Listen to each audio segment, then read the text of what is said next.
May no misunderstandings arise amongst us. Om, peace, peace. Peace be unto us and to all joyous and suffering beings everywhere. Well, good morning, everyone. Saturday morning class, Realizing God by Swami Prabhavananda. That is to say, it is a collection of his talks given from 1938 to 1976, edited and collated by Edith Tipple, Nalini. I'm very sad to say that we recently lost Nalini.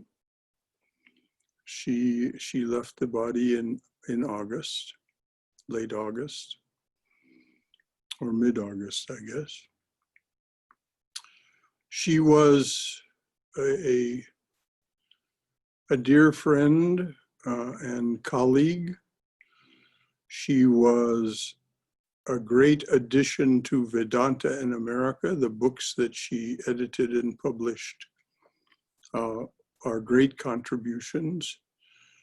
She did another book called What the Disciples Said About It, in which she collected, she went through and discovered all of the things, not all of the things, but the principal things that the master spoke about. And then she went and found what she could find of what the direct disciples had said about the same subjects, because she knew that they spoke for the master. And so that book is worth your attention as well, What the Disciples Said About It. She did some other books. I won't take more time with that, but she was also a real loss to the world of letters as well as to Vedanta in America. She was a remarkable, remarkable woman. Neera, can you hear me?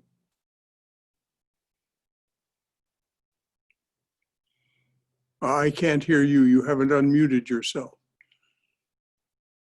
Well, let me just say that no matter what edition you have of the Gospel of Sri Ramakrishna, whether it's the full edition or the abridged edition, they're all Swami Nikhilananda's translation. And chapter 5 is the Master and Keshab. Mm-hmm. And so you'll find what you're looking for there.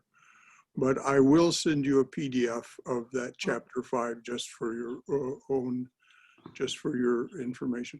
But if you're interested in the meantime, chapter 5 in any of the editions of the Gospel, the abridged edition or the full edition follows the same chapters. Thank you, Brother Shankara. You bet. So,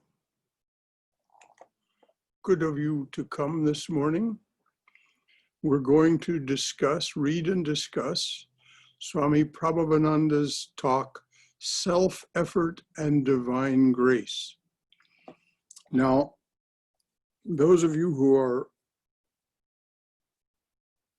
aware of this topic will know that this is the same topic on which Swami Ranganathananda spoke in Perth, Australia in 1978 to a gathering of the Shivananda yoga people. And that was later published as the book Divine Grace. So this is the same material, the same conceptual framework approached by Swami Prabhavananda. If you'd like a further expansion of this particular topic, which of course is such an important topic to us, I highly recommend you read Swami Ranganathananda's Divine Grace.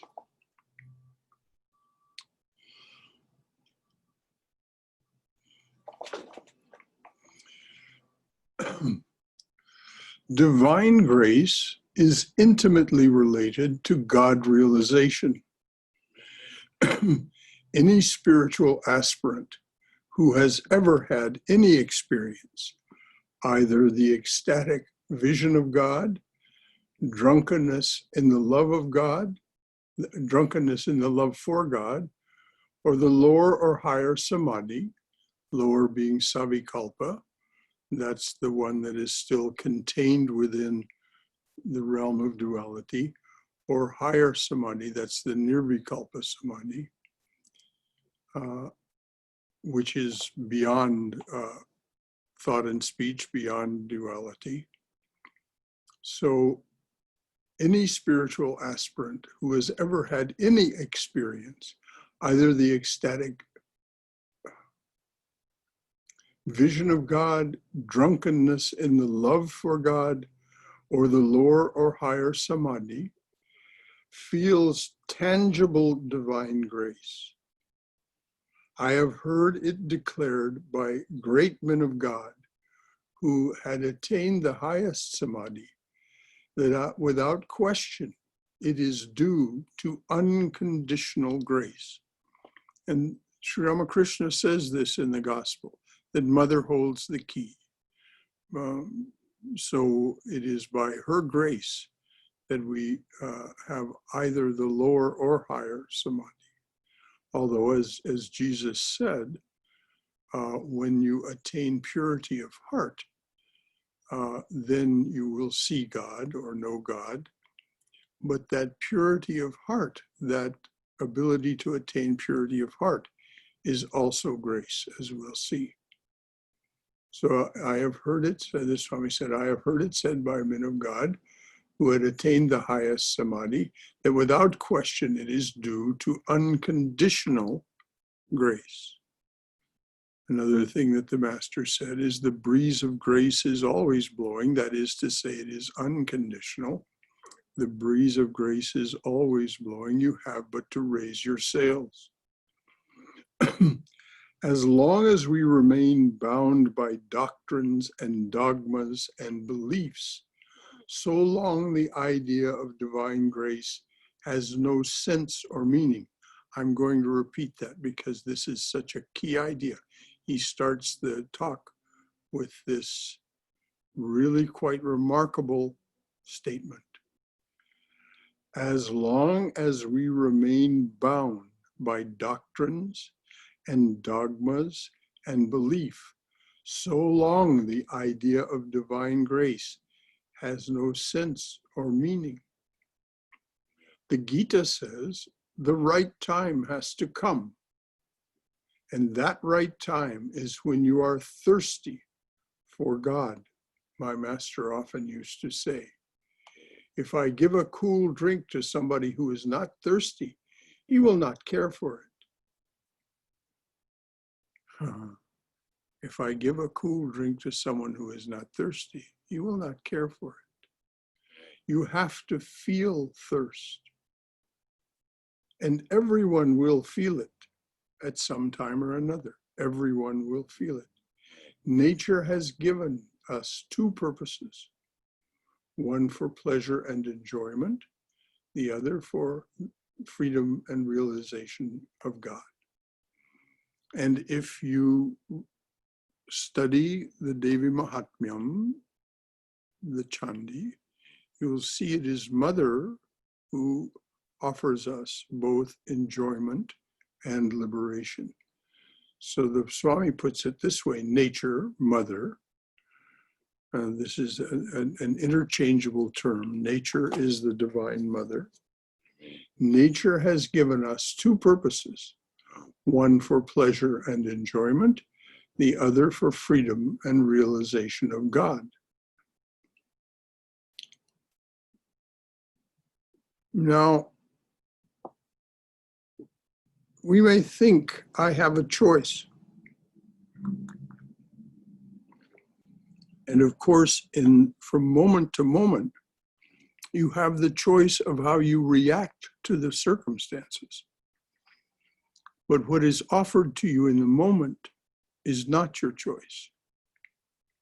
What the moment offers to you, Krishna is very clear in the Gita, and it's very clear in the Devi Mahatmyam as well.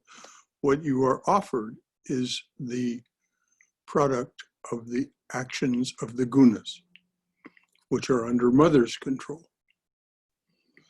So your reaction or your action in the presence of what is offered is your choice. You can, if you're offered pleasure, enjoyment, you can say,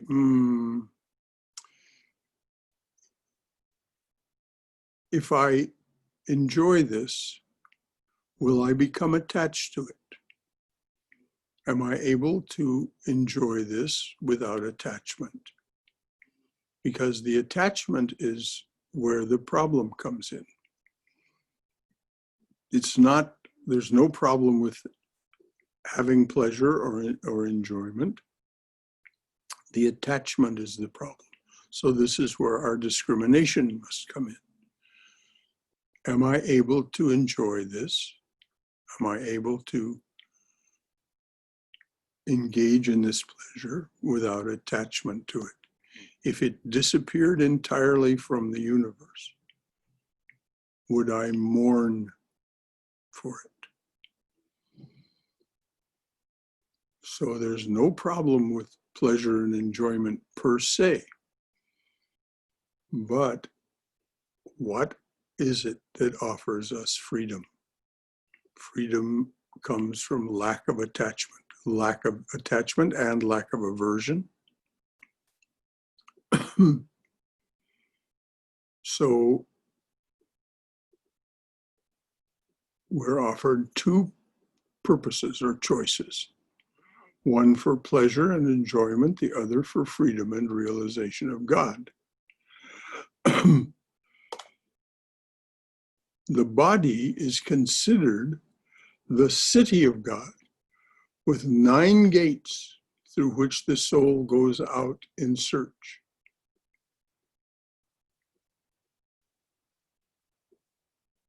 And then the Swami asks the pregnant question, of what? God. That is what we're always searching for. No matter what we think we're doing, we're always searching for that divine connection, that to break that sense of separation between us and our divinity. That's what the Swami means. There are 9 gates through which the soul goes out in search of what? God.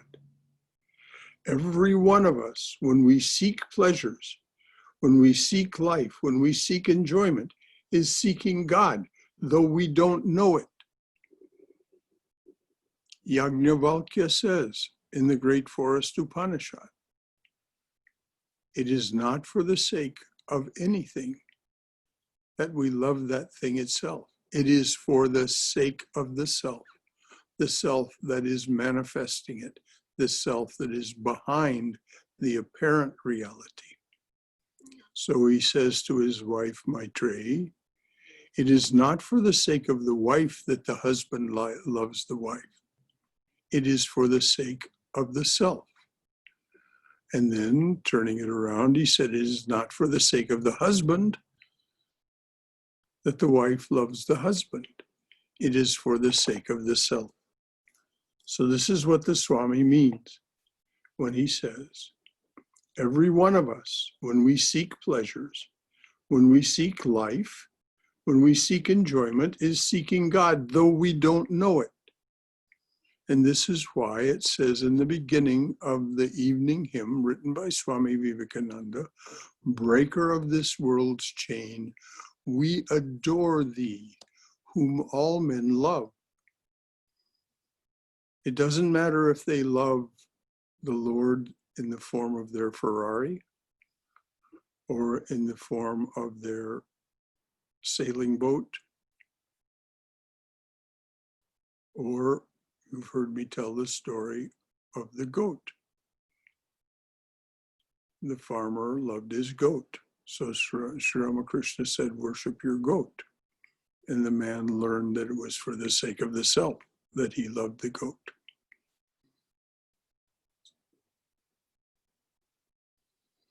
Because it is normal for the senses to go outward, we think we can find what we are seeking outside ourselves. But when we understand that it is really the God urge, we realize that what we were seeking all the time is within ourselves.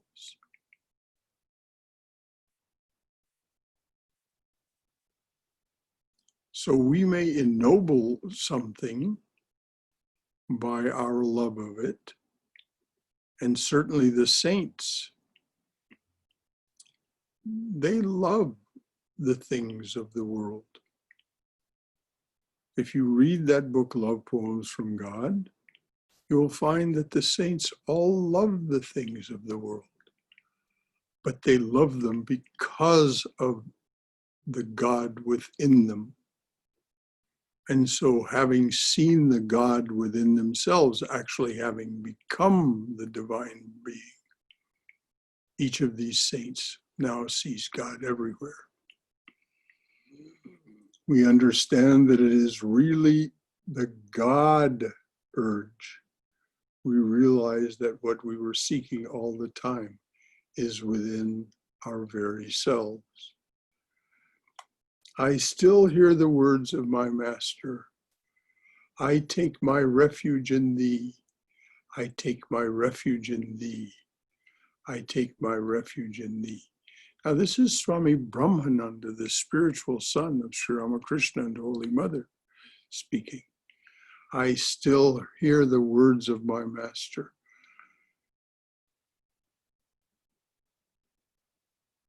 I take my refuge in thee. I take my refuge in thee. I take my refuge in thee. In Sanskrit, Saranagatahum, Saranagatahum, Saranagatahum. Swami Swahananda, one time when I told him of an experience I'd had, we were on a walk, told me to print out in large letters those words, Saranagatahum, and put it above my shrine in my home. And I did that. And it became a part of my thinking. Saranagatahum, Saranagatahum. I take my refuge in thee. If you take refuge with that sincerity and earnestness, if you take refuge with that sincerity and tenderness, you feel divine grace. Yes, it is tangibly felt. These are not mere words.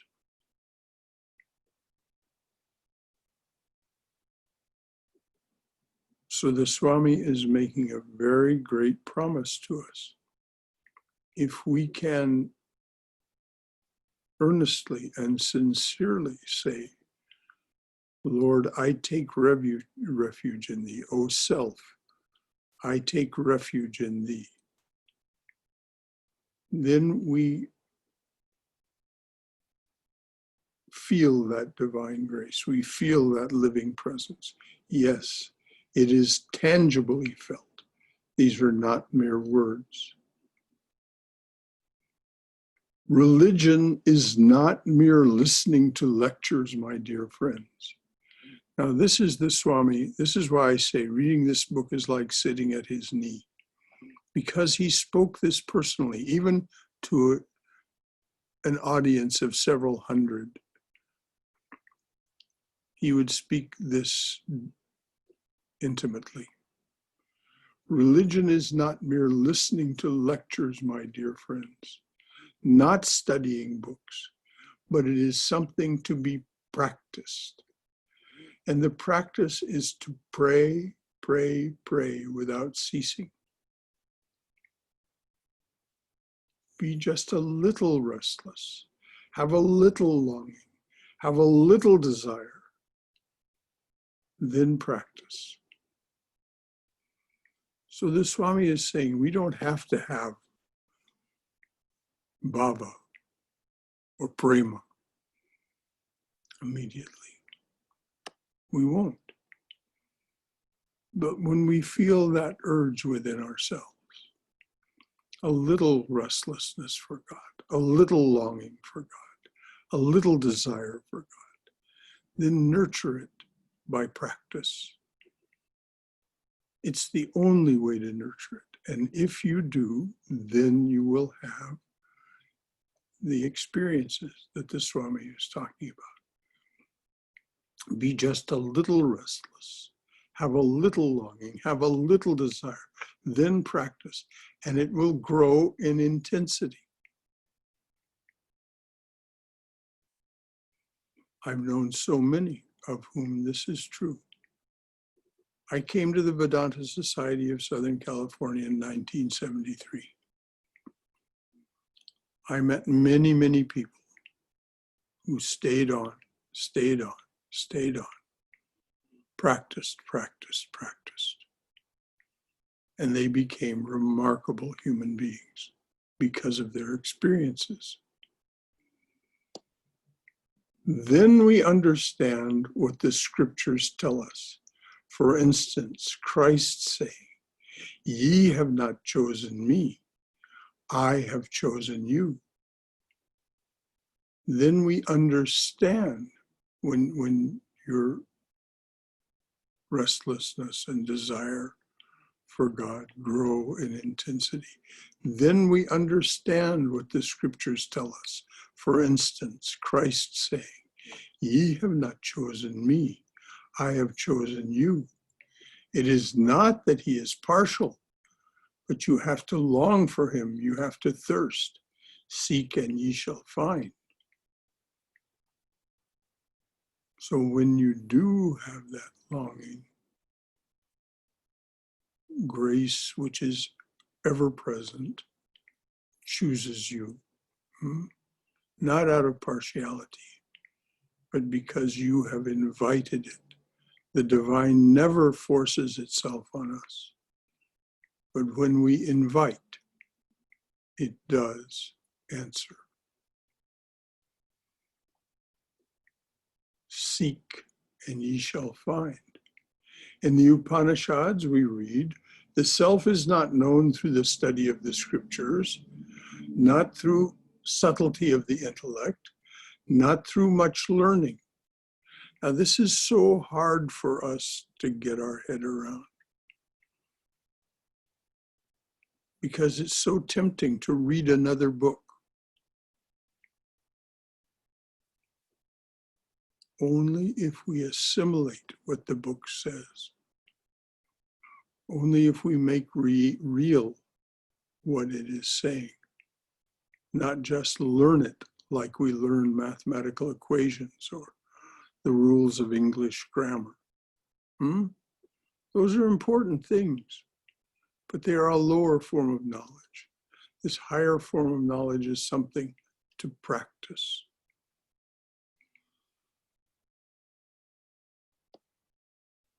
In the Upanishads we read, the self, capital S self, the self is not known through study of the scriptures, nor through subtlety of the intellect, nor through much learning, but by him who longs for him is he known. Verily, unto him does the self reveal his true being. That's from the Katha Upanishad, which, by the way, in case you don't know, was Swami Vivekananda's favorite Upanishad. I think he identified with Nachiketa. My master, Swami Brahmananda, he means Raja Maharaj, my master used to teach us to pray in order to feel his grace. He didn't say to ask him for his grace. He said, his grace is there. Try to feel that grace. It's a psychological and mystical experience, tangibly felt by everyone who practices any spiritual discipline in life. And it's like anything else. The more you practice, the better you get.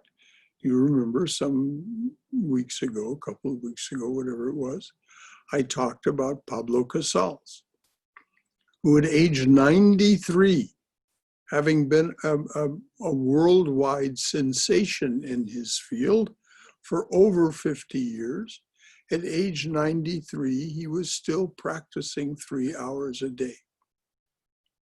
And when asked why, he said, I'm beginning to see some improvement. So the more we practice, the better we'll get. If we play chess, we'll seldom get above 900 or 1,000 rating unless we play often and practice. Then we'll get a rating up around 1,100, 1,200. There's a direct correlation between effort and results. There's no two ways about it.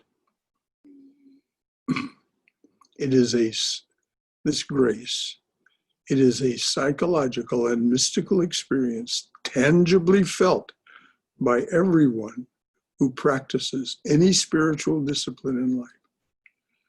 Of course, it is felt in different ways. There is not one way for it to be felt. Some people have beautiful visions. Some people hear music. Some people have this great feeling of bliss in their body. This is what the Swami means by this. My master also once said to me, one may have the grace of God, the grace of his guru, and the grace of the devotees of God. But for the grace of his own mind, one can be ruined.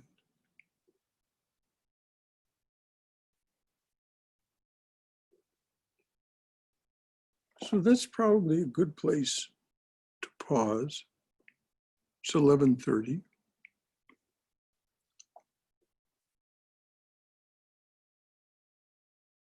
Good place to pause so that we have time to make any comments or ask any questions. And please do. This is how we do this together. This is studying the art of spirituality together. Anything that has been read that causes you to wish to make a comment or ask a question, please do. Share with us. Brother Shankara, Yes, dear.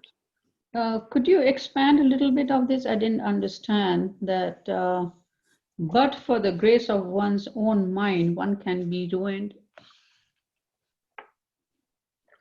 One can be ruined. What do you think when you think of being Oh, so ruined? that's the most important part of it, I guess. Out of all the 4 graces, the grace of one's own mind is the most important one. Don't create a hierarchy, Nira. Okay. It isn't that's the most important one. But it is the one that can undermine you. You can have the grace of God. You can have the grace of your guru. You can have the grace of the devotees. But if you allow your mind, if you don't control your mind, if you don't bring your mind into alignment, Sri Ramakrishna used to say, let your thoughts, your speech, and your actions all be aligned. Let them be one. Don't Don't think one way.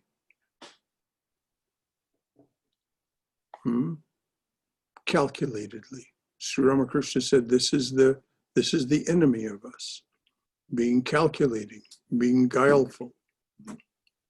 If we are guileful or calculating, we will, hello dear, bye-bye. That was my sister saying goodbye. She's come to help with the yard work this morning.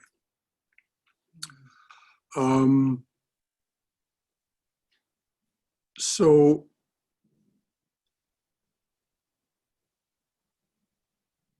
if you say one thing, and even if you act out, even if you sit in front of the shrine and wave the light and wave the incense and ring the bell, but at the same time your mind is calculating behind, what will this gain me?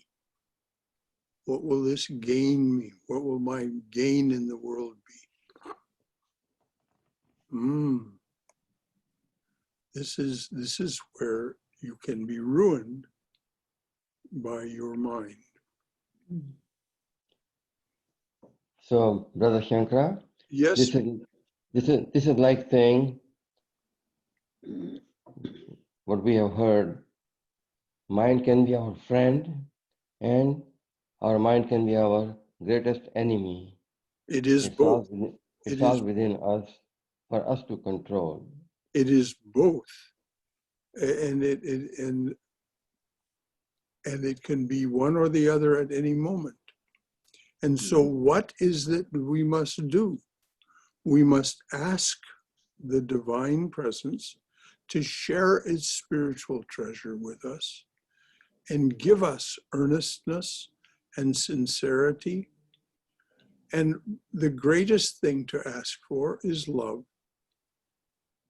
What is Chaitanya's prayer? Give me, O Lord, grant me, O Lord, steadfast love for thee. As many times as I may be reborn, which we are every moment, but certainly every day, doesn't mean just lifetime after lifetime. As many times as I may be reborn, grant me, O Lord, a steadfast love for thee. And if we're rooted in that love,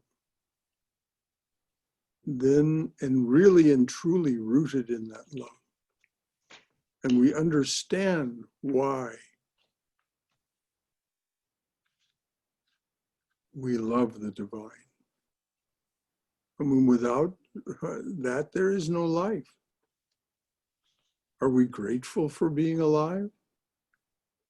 We don't have to be.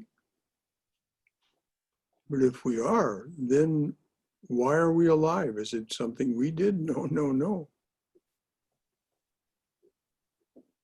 The universe created us for its own purposes. And as one of the great saints in the Love Poems from God book says, I think it's Hafiz, said, God said to Hafiz, every one of you completes me. So we are the divine, we are part of the divine being. So we, as I'll say next week when I talk about the Baal Shem Tov, he discovered within himself and also in getting to know the Russian Jewish peasants that he was so close to. It was their simple gratitude that lifted them the highest. So the grace of one's own mind is to be sincere, earnest, and as much as possible, loving. Did that clarify it for you too and for anybody else?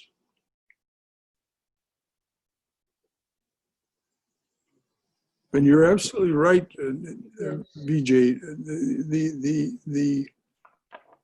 The mind is ever present, and it is in every moment.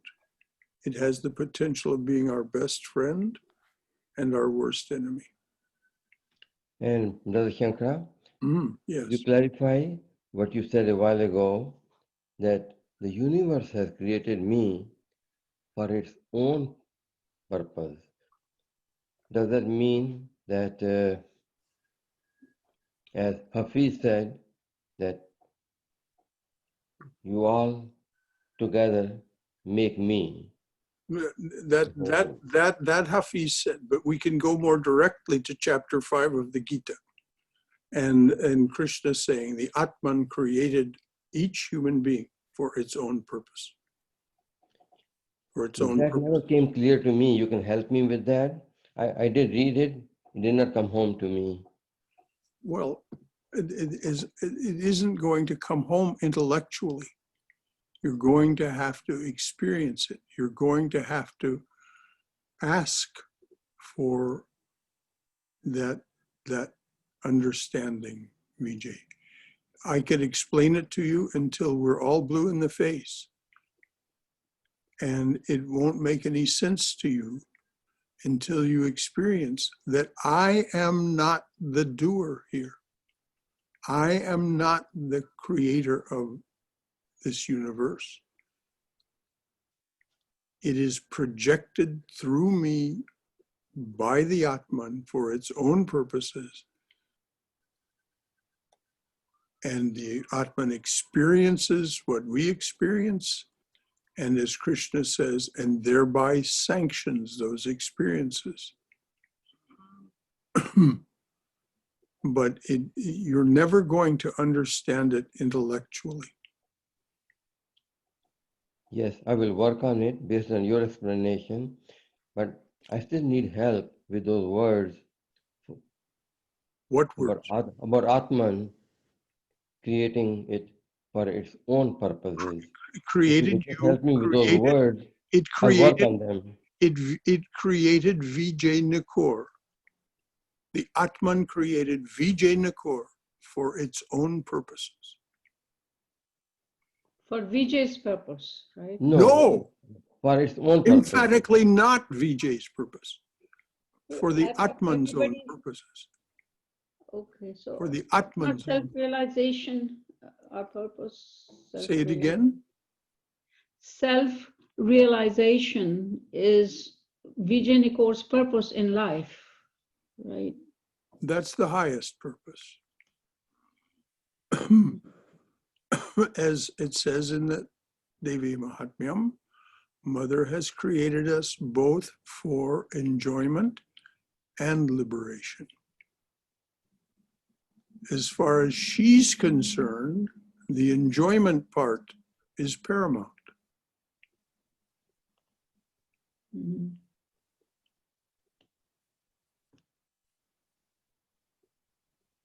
But without attachment. Durga will take us across the ocean of worldly existence without attachment. But we have to wish for that. We have to avoid the tendency to attachment. No, Krishna says the Atman created Vijay Nikor, Nira, each one of us who's sitting here listening, for its own purposes. We did not do this. We're not capable of it. Just think. We're not capable of creating.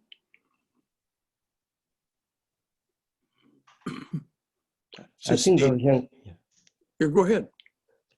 I think, Dr. Shankara, what would help me over here, as I practice what you said, what would help me is to understand then what is God's own purpose in creating me. If I understand that part, it will come home more. Vijay, you will never understand. You will never understand the purpose for which you were created. You can read what Krishna says in the Gita, and then you can apply yourself to spiritual practice. And at some point, you will know, not in an intellectual sense, the purpose. Like you could write it down on a piece of paper. No, never. You will know the truth of what Krishna said.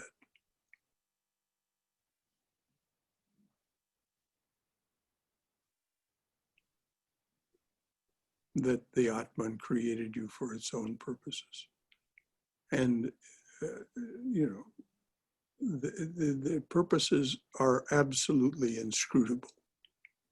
They are even more inscrutable than karma, which is intimately related with this, of course. And we'll never figure it out, no matter how you try. Never, ever, ever. That's why the Swami said, it's not a thing of the intellect. Anybody else want to chime in on this? Brother Shankara, Yes, dear. I think Sri Ramakrishna's teaching that when you're here, eat the mangoes and don't worry about counting the trees and how big is the orchard. And that always helps me when I get boggled with the questions that Yes. whatever it may be God created, let me try to do what I can and basically learn how to develop my love and surrender. I mean, not that the questions don't come, but as much as possible, I then try to redirect my thoughts to don't ask questions, just do. And Yes. Enjoy the mangoes. You come to the mango grove, enjoy the mangoes. the other thing I wanted to comment was you're so absolutely right about the uselessness, if you will, I can't think of any other word, of reading just endless number of books. Mhm. Because unless we sit and do manana and assimilate, it just bounces off and then we are back at the same square. Well, same exactly. place. And Precisely, Swayam. We can read an endless number of books. We can even memorize them all.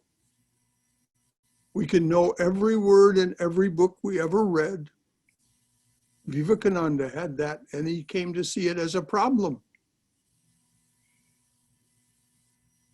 He said, toward the end of his life, when he didn't live very long, toward the end of his life, he said, oh God, I wish I hadn't read all those books. and sometimes that only confuses, because it's a term that I learned recently in the Vedanta Life Academy, that eisegesis, where the person who's writing transfers their own understanding, and then you'll have to redo that and think for your own. But what I like is forums like this, where we get to discuss and actually learn from a person like you, who's so much more experienced, if you will, and spend so much time. Then certain points just click rather than read and try. I mean, that has a certain role, but I like this forum of discussion. What are we doing? We're doing manana together. That's what we're doing. We're doing manana together. How does what we're learning accord with the way I actually think and behave? Brother Shankara, Yes, Robert.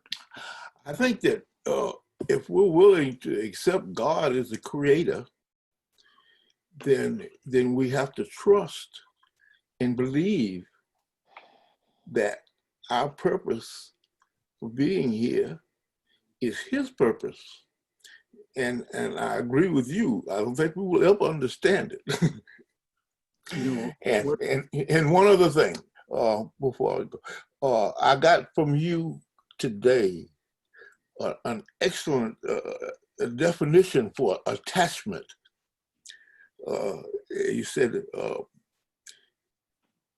if we had to do without it, would we mourn for it? Something similar. Yes, exactly. If it disappeared from the universe, would we Yes. mourn for it?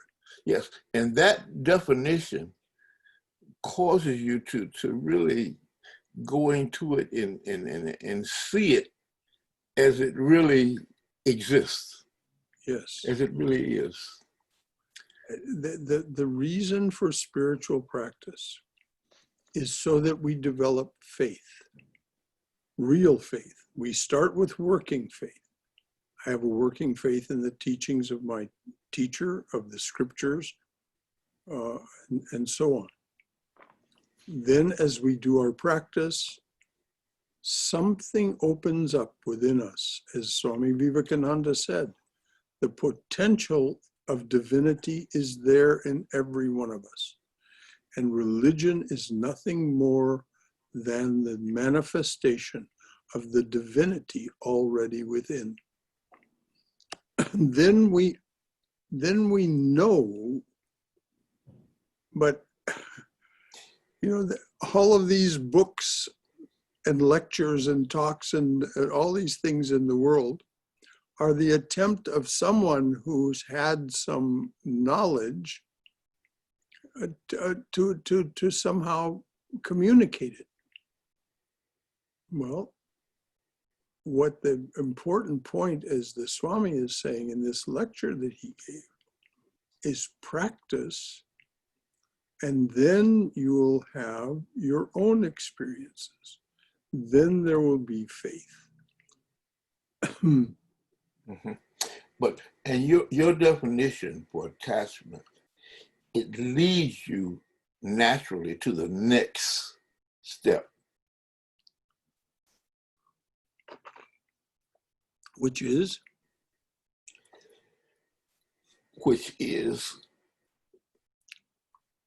I lost it, let's see, which is the rationale that comes behind it. Yes, you release then, when you understand that this appears in the world, I enjoy it, I must be prepared for it to disappear completely and not mourn for it. That's releasing it, simply releasing it. And we do it in the moment. But it also makes you realize that you are attached to something that you don't realize you're attached to. Yes. And it is subtle indeed. It goes very deep. The things that we're really deeply attached to are those primal things. And we see how deep it goes the more we do our spiritual practice. How, how deeply attached we are to the opinion of others. How deeply attached we are to our sense of material security. And how easily that's threatened. And when it's threatened, how uneasy we become.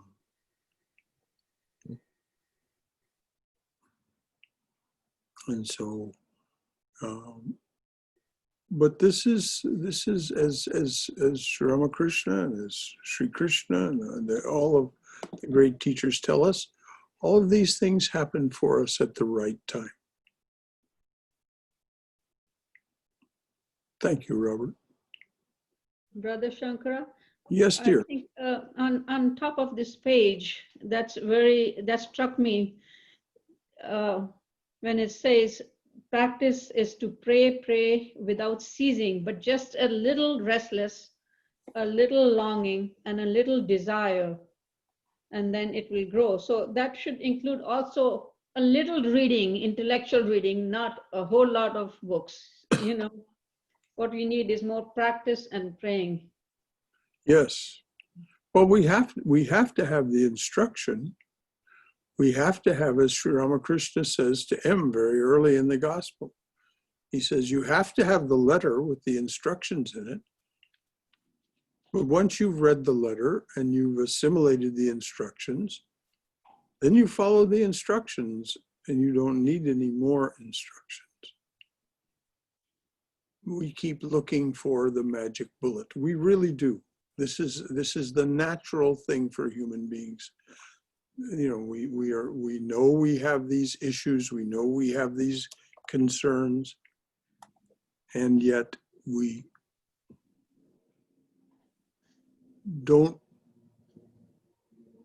get impatient with the progress of our practice. So we keep looking here and there for the magic bullet that will somehow resolve all of our issues. Doesn't happen. Doesn't happen. There is no magic bullet. No matter how many books you read, no matter how many lectures you listen to, as Swami Vivekananda said, you can listen to me every day for hours and you will not progress one step unless you practice.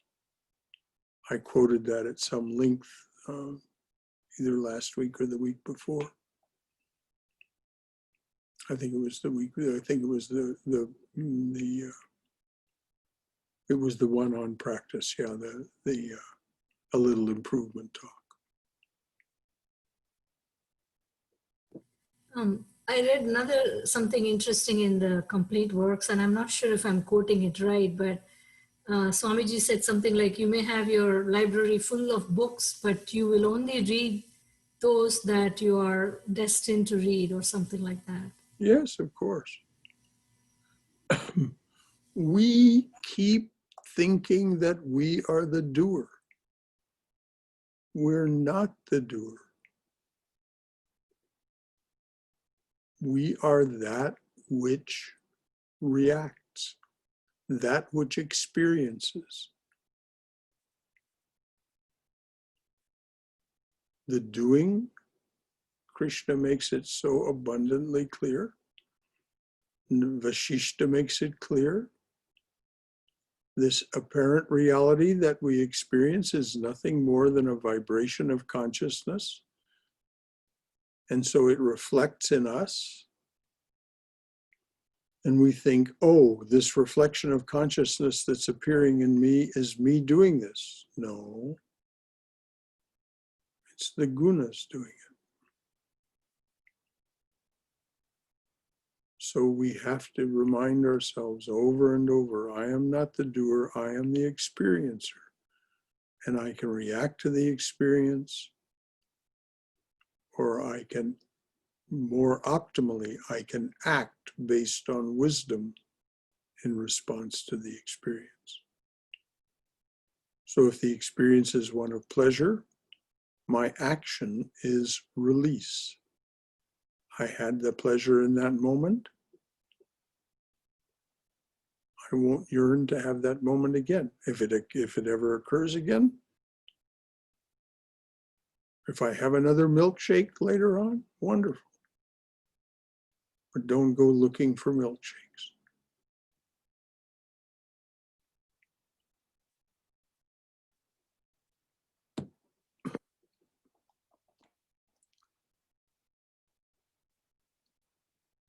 Swami Prabhavananda again. What is the grace of the mind? Self-effort, struggle, practicing of spiritual disciplines. So what is the grace of the mind? But for the grace of one's mind, one can be ruined. What is the grace of the mind? Self-effort, struggle, practicing of spiritual disciplines. But with the grace of a guru, the grace of the mind does not come to you gradually. I'm sorry, but with the grace of a guru, the grace of the mind does come to you gradually, that does not. But with the grace of a guru, the grace of the mind does come to you gradually. That's because your faith increases. Ultimately, the mind and the heart will be fixed in God. There is no doubt about that. And again, this is a promise that the Swami is making. If you work with your guru, if you do what the guru says, the grace of the mind does come to you gradually. Ultimately, the mind and heart will be fixed in God. There is no doubt about that. One thing my master repeated often is, there is no failure in spiritual life. If you move toward God one step, he moves toward you 100. Now, this is something that Brahmananda and Swami and Sri Sharda Devi both said. I mean, we can believe it. If you move one step toward God, he moves toward you 100.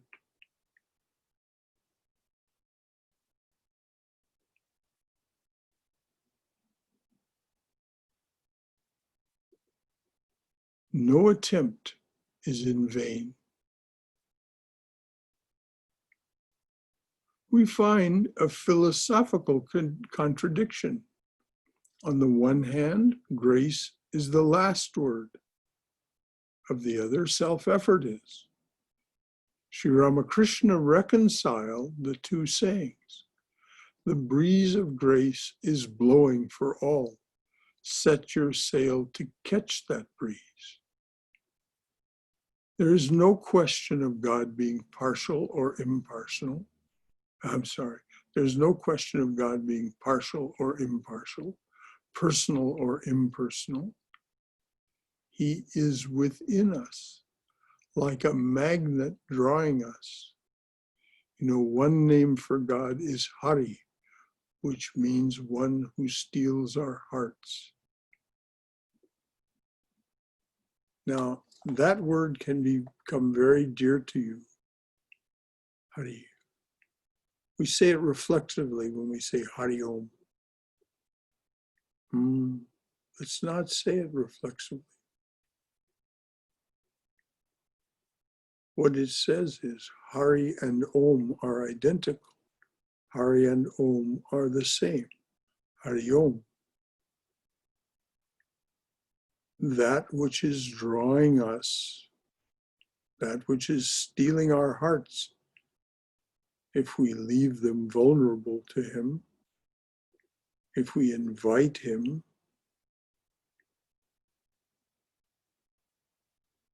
this coming 100 steps toward us and stealing our hearts, these are not antithetical ideas. These are not contradictory ideas. If we invite, Hari means one who steals our hearts. Oh Lord, let my heart be stolen. Let my heart be in love with thee, living with thee. Then we have some feeling.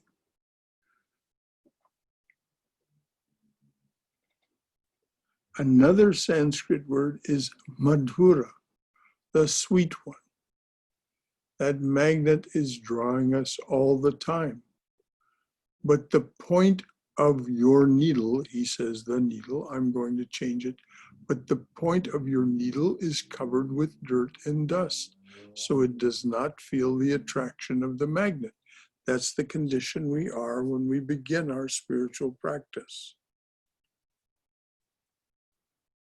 Through all of these lifetimes that this thing that is created by the Atman has been going through lifetime after lifetime. And if you want to understand as best you can this business about going through lifetime after lifetime and why and what the purpose of life is in its most poetic sense, read the last 4 pages of Swami Vivekananda's Raja Yoga. There's a beautiful, beautiful evocation of what is meant by how this dust and dirt comes and how it's then later dispelled.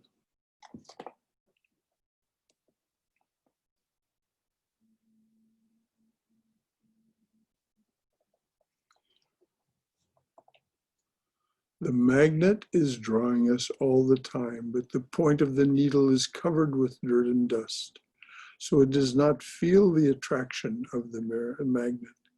Therefore, as Sri Ramakrishna said, weep, weep, weep for God. Let your tears wash the dirt and dust of the needle of your mind.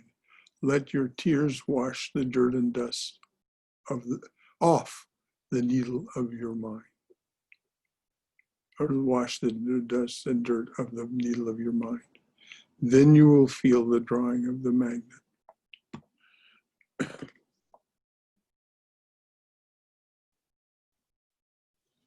These tears are not easy come by.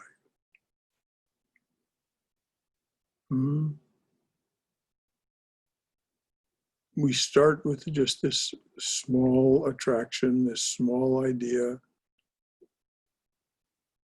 The tears come, the tears are a combination of longing and frustration. But when they come, you know that something is dawning. So let yourself weep for God. Don't think, oh no, it's not, a strong person wouldn't weep.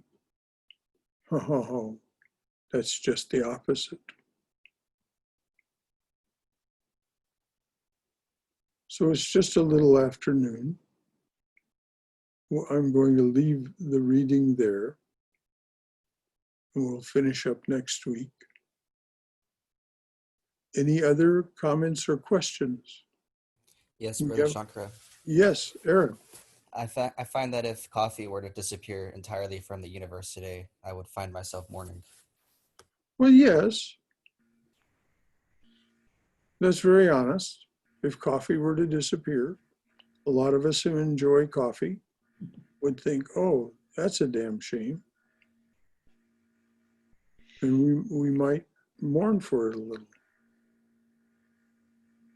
If we're wise, we'd get over it quickly. But that's a very honest thing, Aaron. Yeah. Brother Shankara, Yes, dear. this is just a comment, not a question. Just as we are not the doers, same way we cannot be the choosers. In other words, so often when our prayer is answered or something good happens, we say, thank you, God, and we feel good about our connection with God. And then a tragedy happens and we say, oh, why did it happen to me? It's very common for us to feel that way. But Yes. if we remember at that time that just as I'm not the doer, I cannot be the chooser because I do not understand the total scheme of God as to what good God may have done to me by what is happening to me, though it is negative. In His scheme, it is something good for me overall. This is what Holy Mother says, yes. You will come to understand that all suffering is a blessing.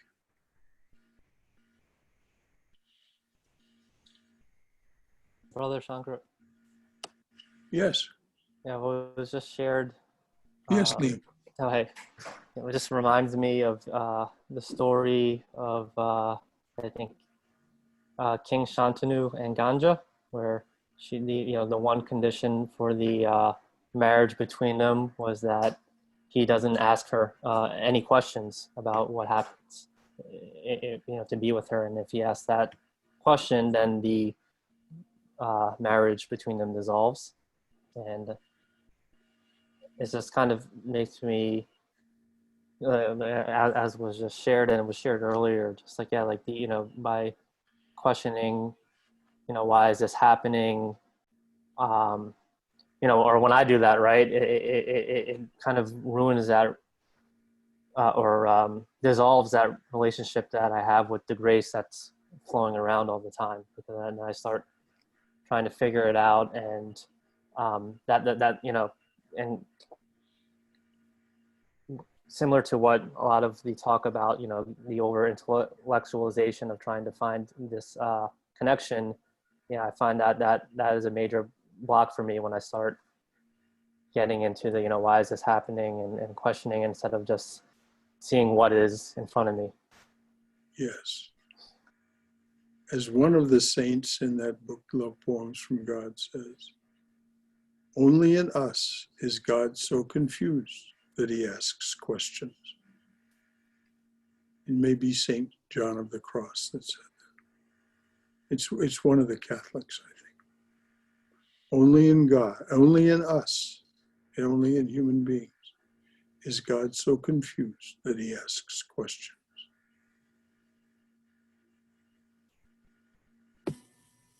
Brother Shankara? Yes, dear. I have like a comment and a question related to that. I heard in, I think, one of Swami Sarvapriyananda's talks, and maybe he was paraphrasing a Swami that he had come across in the Himalayas. And it's something like, as long as we are seekers on this side of the fence, if you will, there is always going to be more questions and not enough answers. But when we reach the other side, I suppose like the realization, there will be only answers, no questions.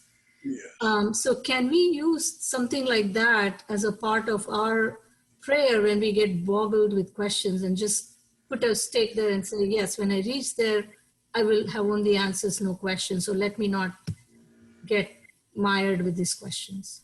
Yes, and speech cannot hold thee. No, these four statements. Just listen to these four statements and see how they relate to one another. Speech cannot hold thee, nor mind. Yet without thee we think not, nor speak.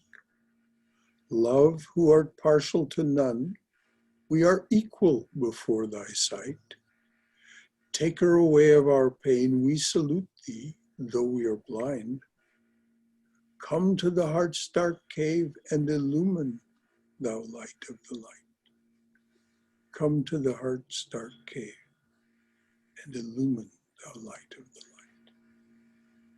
And that's what Jesus meant when he said, ask and ye shall receive. Speech cannot hold thee nor mind. Yet without thee we think not nor speak. In other words, it is the divine presence that is animating this being. And then love, who art partial, love the imperative of the divine presence. Love, who art partial to none, we are equal before thy sight. So it's available to all of us. Love, who art partial to none, we are equal before thy sight. Then taker away of our pain. Love takes away our pain. Love, who art partial to none, we are equal before thy sight. Taker away of our pain, we salute thee, though we are blind. Why are we blind? Because we live in the darkness of the cave of the heart.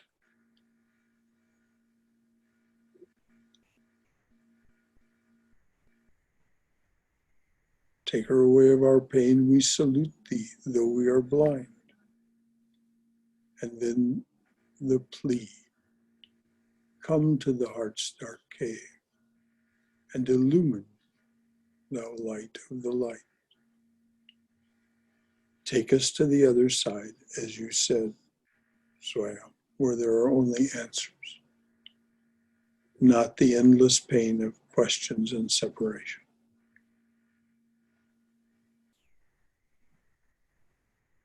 Thank you. Practice, practice, practice. Brother Shankara, this is Haima. Yes, hi, my dear. I just have one comment. The suffering, when it happens, it may feel like end of the world, but it's really not. Through suffering, you really find the divinity. If someone can find the resilience to overcome that suffering, then you see God within yourself. And what Ramakrishna said is 100% weep, weep, weep for God. And then all the dirt and dust will be removed from through suffering. Then we can really get attracted towards God. And I agree with that. Just wanted to make that comment. You know, like, for example, Queen Elizabeth is one of the best examples in this world. How many things she had endured in her life through children or whatever it is. And she still is staying stronger and keep moving. I mean, it's just a simple example.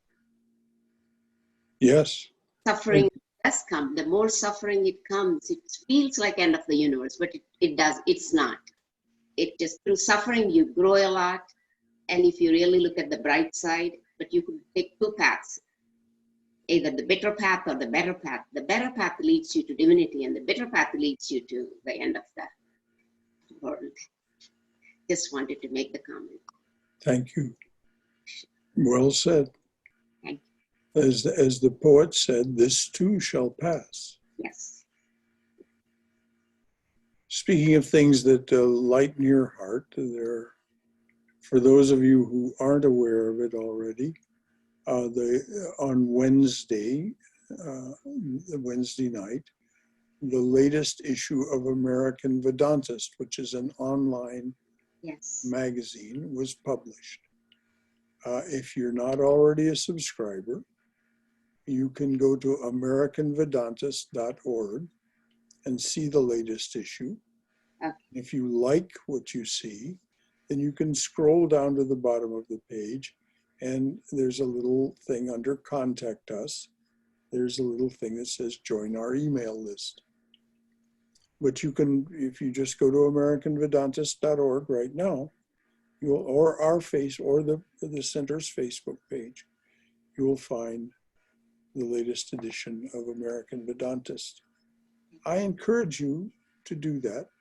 There's some beautiful stuff there. And it is meant to be uplifting in this dreadful time we're living through.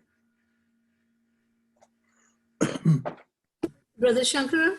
Yes, dear. Can I ask a quick question about one of the articles I read in the American Vedantist? Please.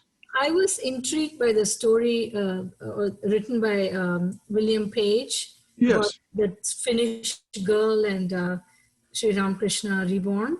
Mm-hmm. Is that something that he had like a vision, or is that his conjecture? Or what is? He just called it, if you'll notice at the top, it says a fantasy. He was just musing on I know Bill very well. And he was just musing on Sri Ramakrishna's prophecy that he would be reborn in a couple of 100 years to the Northwest. And of course, being, as we all are, ethnocentric, those in India thought, oh, well, that means Gujarat. But Bill Page, who is eccentric to say the least, I really love him. He's such a good writer. As you can see from the story, it's such a well-written little story. He just mused about, well, if you keep going northwest, what do you find? And it just intrigued him that you find Finland. And so he just mused about this little Finnish girl being. And I just think the way he develops the story is so charming. I'm glad you liked it. Beautiful article. I don't think it's anything like a prophecy or a vision. That's why he put at the top, in parentheses, a fantasy. Of course, I missed the heading, but I mean, straight to the article. Yeah. Thank you. Mm-hmm. Anything else, dears? Hari Om, Shankaraji. Oh, Balakrishna, yes, we haven't heard from you all morning. Good to hear from you. It's wonderful, but anyhow, the only thing, because Vivekananda also says this, accept whatever that comes to you as a gift from the Lord.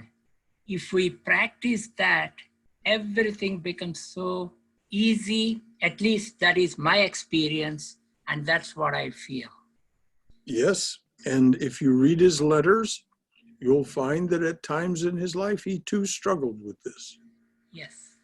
It was definitely his experience, but it wasn't always easy for him to remain in that frame of reference. So we can take great heart both from his teaching and from the fact that even such a one as Vivekananda did struggle. So thank you, Balakrishna. That's very appropriate.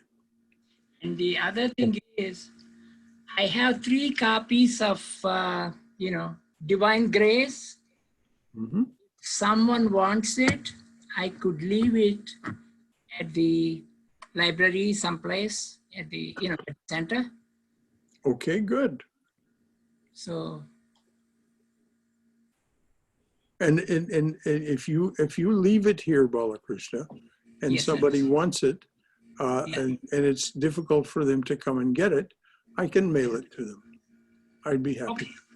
Okay. So I'll. Somebody you just leave a copy or 2 here, and if anybody. I have 3 copies. I have 1 copy for myself, and I have 3 copies.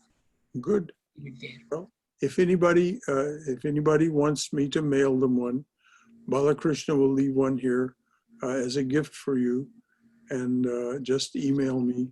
And if you already have a copy, please don't ask for another.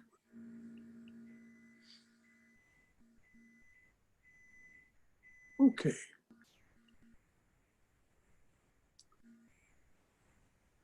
Oh, dearly beloved Lord, a flower at your feet for each one who comes to your open door.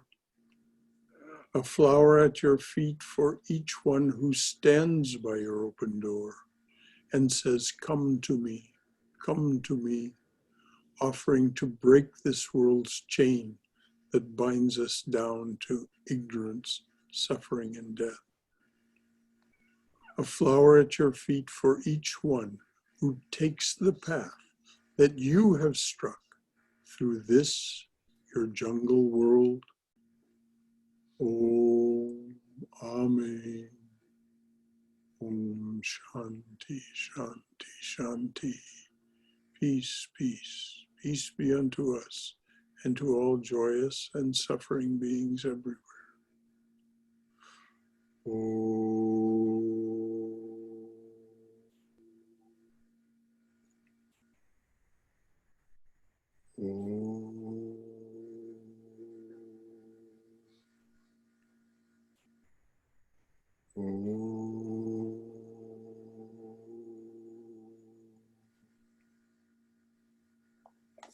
Jai Shri Guru Maharaj Ji Ki Jai. Durga Durga Durga. Go in Mother's loving and protective embrace. Until tomorrow morning, for those of you who decide to join us, tomorrow morning is an open forum on Bhakti, Bhakti Yoga. There is, in case you didn't get it in the newsletter or haven't downloaded it from your newsletter, please do make an effort to get the study guide. You can download it from your newsletter, or you can download it from the website. And since the newsletter appears on the Facebook page, those of you who are not subscribers can access the newsletter from the Facebook page, our Facebook page, and download the study guide from there. And I hope you all have the study guide tomorrow morning, because it was carefully assembled to lead us through a discussion of Bhakti Yoga as an open forum, which is always so enjoyable. We do so well as a congregation with open forums. So please do find your way to the study guide and download a copy so that you'll have it in front of you. All right, Thank you, Brother Shankara. until tomorrow morning. Jai Ma, Jai Ma, Jai Ma. Jai Ma. Arrivederci.